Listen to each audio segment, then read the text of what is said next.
আসসালামু আলাইকুম সম্মানিত দর্শক, আজকে কথা বলবো মহান জাতীয় সংসদের স্পিকার বিএনপি নেতা মেজর অবসরপ্রাপ্ত হাফিজউদ্দিন আহমেদকে নিয়ে। মেজর হাফিজউদ্দিন আহমেদ একজন বাংলাদেশের বর্ণিল একটা ক্যারিয়ারের অধিকারী। আপনি তার জীবনের শুরু থেকে আজকের দিন পর্যন্ত তিনি প্রত্যেকটা ধাপে ধাপে সাফল্যতার সাথে শুধু উত্তীর্ণ হয়েছে। এমন না যে ট্রাই করে উনি আজকে এই জায়গা পর্যন্ত এসেছেন। মেজর হাফিজউদ্দিন আহমেদ আপনি বরিশাল জেলা স্কুল, বরিশাল ব্রজমোহন কলেজ, ঢাকা বিশ্ববিদ্যালয় সমসাময়িক সব জায়গা থেকে আপনি টপার হিসেবে ছিলেন। এরপর 1966 সালের দিকে উনি বাংলাদেশ সেনাবাহিনীতে জয়েন করেন। ওইখানেও কমিশন প্রাপ্ত হন। এরপর মুক্তিযোদ্ধায় জয়েন করেন এবং মুক্তিযোদ্ধার বীরত্বপূর্ণ অবদানের জন্য উনি বীর বিক্রম উপাধি পান। যদিও তখন তিনি খুব জুনিয়র অফিসার ছিলেন। যদি তখন সিনিয়র অফিসার ছিলেন তাহলে হয়তো বা এর চেয়ে বড় কোনো উপাধি পেলেও পেতে পারতেন, এমনটা বলা যায়। যাই হোক, এরপর উনি খেলোয়াড় যে একজন বিখ্যাত ফুটবল খেলোয়াড় ছিলেন, পুরো পাকিস্তান ফুটবল দলের উনি অধিনায়ক ছিলেন এবং বাংলাদেশের ঐতিহ্যবাহী ক্লাব মোহামেডানের দীর্ঘদিন ক্যাপ্টেন ছিলেন, খেলোয়াড় ছিলেন। এরপর উনি চাকরি থেকে অবসর নেওয়ার পর, মানে সেনাবাহিনী থেকে রিটায়ার্ড করার পর উনি রাজনীতিতে জয়েন করেন। 1986 এবং 88 সালে জাতীয় পার্টি থেকে উনি ভোলা 1 আসনের সাংসদ নির্বাচিত হন এবং 1991 সালে আপনার স্বতন্ত্র হিসেবে সংসদ নির্বাচন হয় এবং 1992 সালে উনি বিএনপিতে জয়েন করেন। আজকে পর্যন্ত বিএনপিতে আছেন। এই বিএনপিতে ওনার কখনো পতন হয়নি, সবসময় উত্থান ছিল।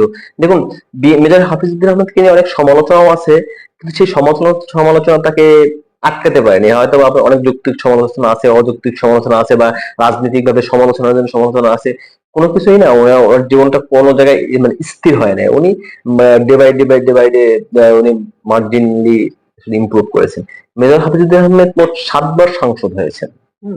এর ভিতরে মানে 2 বার মন্ত্রী হয়েছেন। সর্বশেষ বর্তমান যে সরকার, এই সরকারেও কিন্তু উনি প্রথমে মুক্তিযোদ্ধা বিষয়ক মন্ত্রী হয়েছিলেন, পরবর্তীতে ওনাকে স্পিকার নির্বাচিত করা হয়। তো এই মেজর হাফিজউদ্দিন আহমেদ যখন স্পিকার করা হয় তখন অনেক সমালোচনা ছিল, কারণ উনি 111 এর সময় আপনার বিএনপি যে একটা একটা যে মডিফাইড বিএনপি হয়েছিল, যেটা সভাপতি ছিলেন সাবেক অর্থমন্ত্রী সাইফুর রহমান, এবং উনি হয়েছিলেন আপনার ওই অংশের মহাসচিব। তো দেখা গেছে যে আপনার ওই যে মডিফাইড বিএনপি যারা ছিল, ওই বিএনপির আব্দুল মান্নান ভূঁইয়া যারা ছিলেন, তানভীর আহমেদ সিদ্দিকী, এদের কাউকে কিন্তু দলে নেওয়া হয়নি। কিন্তু মেজর হাফিজ কিন্তু ঠিকই দলে আসছেন এবং দলের ভাইটাল পোস্টে ছিলেন। দীর্ঘদিন ভাইস চেয়ারম্যান ছিলেন, বা ভাইস চেয়ারম্যান অবস্থায় উনি ওনার পদ স্থগিত করা হয়েছিল। বা মাঝখানে যে বিএনএম তৈরি হয়, বিএনএম তৈরি করতে সমালোচনা আছে। উনি বিএনএম তৈরি করছিল 2024 নির্বাচনের আগে। তো বিভিন্ন সমালোচনার পর ওনাকে স্পিকার করা হলো। যখন ওনাকে স্পিকার করা হলো, উনি বিএনপির স্থায়ী কমিটির পদ থেকে রিজাইন দিলেন, জাস্ট এখন একজন বিএনপির সদস্য। এটা নিয়ে অনেকে অনেক কথা বলছে, কিন্তু সংসদ পরিচালনার ক্ষেত্রে ত্রয়োদশ জাতীয় সংসদের স্পিকার হওয়ার পর উনি, আমার মনে হয়, বাংলাদেশের ইতিহাসের যে কয়জন স্পিকার আসছে এর ভিতর সেরা স্পিকার না হলেও দুই তিন জনের ভিতরে উনি থাকবেন। এবং ওনার মানে এক্ষেত্রে বলা হচ্ছে বা মনে করে দেওয়া উচিত বা স্মরণ করা উচিত বা আপনাকে অ্যাড করা উচিত, সেটা হচ্ছে যে বর্তমানে ডেপুটি স্পিকার আছে, উনি সেম। আপনার মেজর হাফিজউদ্দিন আহমেদ এবং ডেপুটি স্পিকার দুইজনই আসলে মানে সংসদ পরিচালনায় একটা নিরপেক্ষতার ছাপ যেটা, সেটা স্পষ্ট করেছে। মেজর হাফিজের সর্বশেষ যে এটা গতকালকে দেখলাম, সংসদের একজন আমাদের জামাত ইসলামের পক্ষ থেকে একজন নারী সংসদ আছেন, যিনি জামাত ইসলামের প্রতিনিধিত্ব করেন না, কিন্তু ওনার ছেলে ইব্রাহিম শিশু, জুলাইয়ের শিশু শহীদ। এই আপনি জুলাই নিয়ে বিভিন্ন কথা বলতে পারেন, সেটা আলাদা বিষয়, কিন্তু ওনার সন্তান তো শহীদ হয়েছেন। সেটা কার গুলিতে হয়েছে, কিভাবে হয়েছে, সেটা একটা আলাদা আলোচনা। তো উনি যখন বক্তব্য দিবেন, তো আমাদের এখন যিনি আইনমন্ত্রী আছেন, উনি তো একটু রাফ অ্যান্ড টাফ এবং অপ্রাসঙ্গিক বা একটু মাসেল পাওয়ারের বক্তব্য দেন। তো যখনই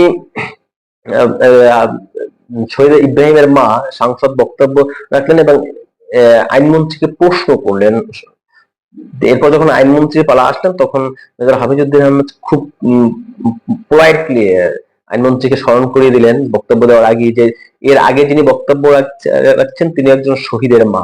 অতএব এই কথাটা মাথায় রেখে জানি আপনার আইনমন্ত্রী বক্তব্য দেন। ঠিক আছে, আইনমন্ত্রীও তার কথা মানে সে অত্যন্ত মানে রুচিসম্মত ভাবে এবং একজন শহীদের মাকে যতটা সম্মান দেওয়া যায় ততটা সম্মান দিয়ে বক্তব্য রেখেছেন। এটা একটা কথা।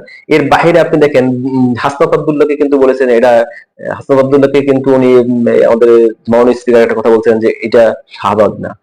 হ্যাঁ, আপনার এনসিপি আরেকজন যে মুখ্য সমন্বয়ক এই আব্দুল হান্নান মাসুদ, তাকে কিন্তু বলছিল যে আপনি আমাকে মেনশন করে কথা বলেন। আবার ইসলামী আন্দোলনের একজন যিনি সাংসদ আছেন, ওনাকে বলছিলে যে দেখে দেখে সংসদে বক্তব্য দেওয়া যাবে না। বিএনপির একজন যে খুব বেশি কথা বলে যে মহিলা নারী সংসদ নীলুফার চৌধুরী মণি, ওনাকে একটা কথা বলতে সেদিনকে যে 2 মিনিটে শেষ করুন, বাকি কথা আপনি টক শোতে বলবেন।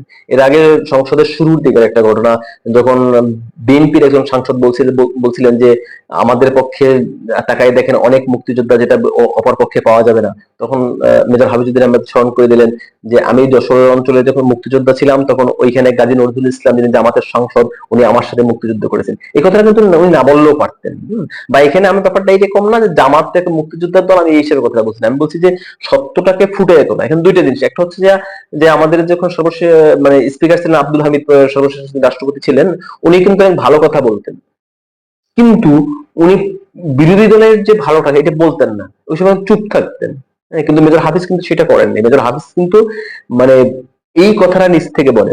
কারণ আমাদের একটা কথা আছে আমাদের আইনে বা বিচার ব্যবস্থায়, যে সত্য মিথ্যা বলিব না, কোনো সত্য গোপন করিব না। সত্য গোপন করাও কিন্তু একটা মিথ্যা। তো মেজর হাফিজুদ্দিন আহমেদ এখন পর্যন্ত মানে বিএনপির যারাই দেখেন সংসদে রাফাটাপ বক্তব্য দেওয়া শুরু করতে করে এবং অযাচিত ভাবে বিভিন্ন প্রসঙ্গ নিয়ে আসেন বা ভুল ত্রুটি করেন, সাথে সাথে কিন্তু এটার উপরে উনি ক্লেম বসাই দেন।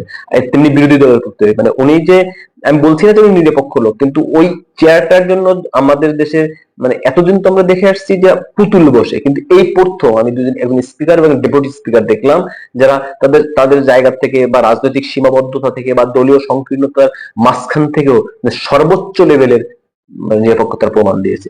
আমরা এই বাংলাদেশটাই চাই। আল্লাহ হাফেজ।